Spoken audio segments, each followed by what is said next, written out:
Despite abortion being legalized nearly 30 years ago in South Africa, reports of abandoned babies remain a common occurrence to this day.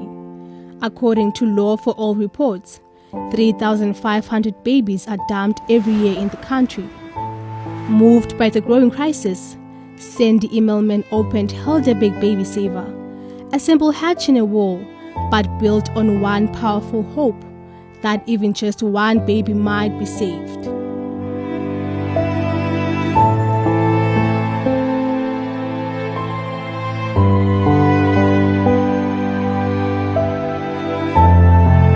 It's simply a last resort for somebody who is desperate in order to save a little life.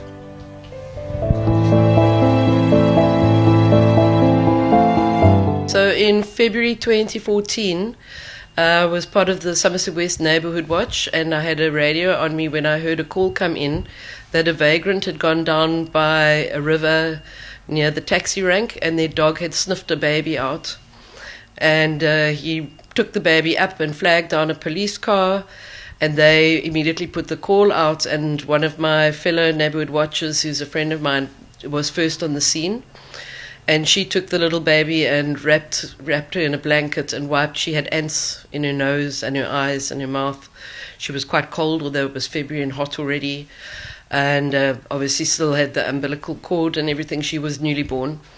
And she held her until the ambulance came. And the ambulance crew decided to call her Amber after the ambulance. The incident resulted in the opening of her now 11-year-old baby saver service. Sandy says she has received much support from people, including the South African Police Service. It's been fantastic. Right from the beginning, everybody came on board. Our local SEPs, Somerset West SEPs, are very, very glad that they would rather have a baby be saved than find a little dead body in a dustbin or tied in a bag somewhere. And we've had a lot of support from everyone. Yeah, all the counsellors and the neighbourhood watchers and the security companies and the people who respond. Securite, they monitor our saver and they send their security team, and then Gordons Bay Medics send their ambulance team. They all do it at no cost. So we've had a lot of support. Incidents have been reported in different parts of the Western Cape, and Nyanga is no exception. Because so obviously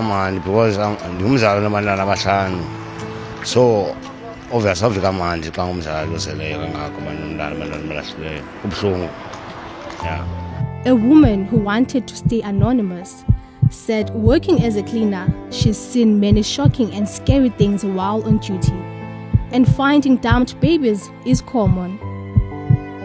Like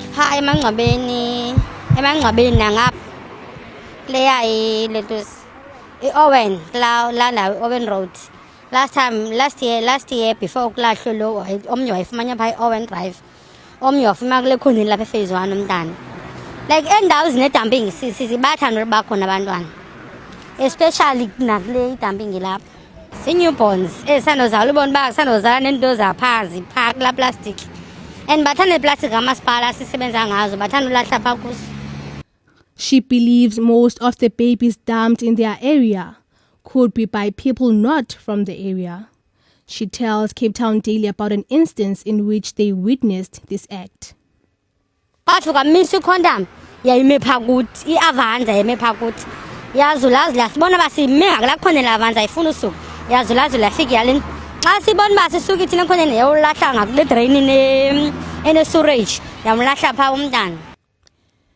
The Western Cape Social Development Department notes various reasons why people abandon their babies or children. Pregnancy trauma also constitutes a reason why. But Sandy hopes more support is provided for women by society.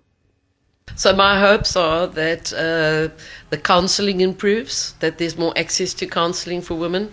Apparently it's still quite biased in some cases, where a woman would go in for an abortion and get shamed and turned away. or told that they have to have the baby, they open their legs and whatever. I mean, it's horrendous. People judge the mothers who abandon the babies, but nobody ever turns around and says, where is the father? Why is she so desperate and so alone? Why has she got no support? Started 29 years ago after abortion laws were passed in South Africa, Choices Crisis Pregnancy Center offers support to pregnant women. The center's chairperson, Anita Robinson, says the center potentially helps to prevent the ongoing child abandonment crisis. Younger girls, they feel alone, they feel there's no one who can support them, they're very scared to tell their parents, and so often they don't talk to anybody about the pregnancy. Whereas if they came to Choices, we could talk with them, we can help them. If it's a termination that they're wanting, we are able to give them all the advice. Sometimes it's just a case of finding out that there is help for you, and then they will choose to parent the baby. So there is help for them here at Choices for that too. Choices has consulted with 600 women and their families on unplanned pregnancies. 30% chose to continue with the pregnancy. 15% terminated their pregnancies and 5% opted for adoption. 50% of those were negative pregnancy tests. If you're pregnant, let's say somebody's pregnant and they're like, I really don't know what to do. They come to Choices and they will talk with a trained counsellor, and the counsellor will help them to look at their situation to see, is there anybody who can support them with this pregnancy? Is there a way that they can keep the baby? If they decide no, perhaps it's adoption that they're interested in, we can refer them to social workers. Sandy wishes the community to be more supportive and less judgmental towards women. She emphasizes they should get the help they need before getting to a desperate decision. Reporting for Cape Town Daily, I am Mihle George in Cape Town.